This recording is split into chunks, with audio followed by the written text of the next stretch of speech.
Il-movimenti li kkampanjaw favur l-iva u l-le fir-referendum tal-kaċċa fir-rebbija għamlu l-aħħar appelli tagħhom.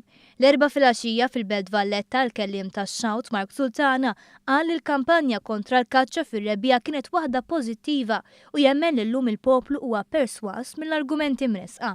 Semma kif din il-kampanja kienet frott ħafna snin ta' sforzi biex tinxteret il-fema li n-natura għandha tkun imħarsa u mhux meqruda.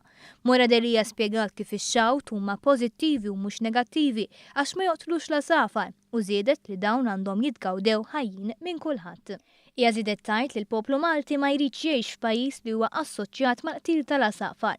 Xavier Balzan appella biex kulħadd jemmen li l-bidla se ssir fil-waqt li saħaq li dan ir-referendum qed isir biex jitwaqqaf l-hekk imsejjaħ sport ibbażat fuq il-prinċipju tal-qtil.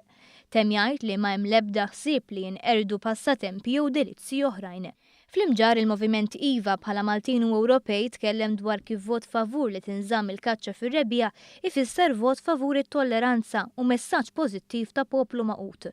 L-avukat Kathleen Grima qalet li matul il-kampanja ltaqat ma' diversi persuni li fuq il-prinċipji tar-rispett u t-tolleranza ma jaslux li jiġħdu d-dritt li huwa l-qalb ħafna nies. Fissret kif il-qofol ta' kollox għandu jkun il-bilanċ. Spjegat kif ir-rebbija ilha li bdiet mill-21 ta' Marzu u sal-lum ma kienx hemm kaċċa. Tenax il-kaċċa hija regolata ħafna diġà u ssir biss f'20 nofs ta' nar minn rebbija sħiħa. Żiedet tgħid li ħafna nies kienu mweġġa kif il-kaċċaturi ġew impenġija bħala nies li kważi lanqas jagħmlu parti mill-poplu Malti u kienu attakkati kontinwament. Fissret li l-maġġoranza tal-kaċċaturi huma nies li jirrispettaw il-liġi u għalhekk is-Sibt għandu jkun hemm vot iva favur it-tolleranza u l-bilanċ.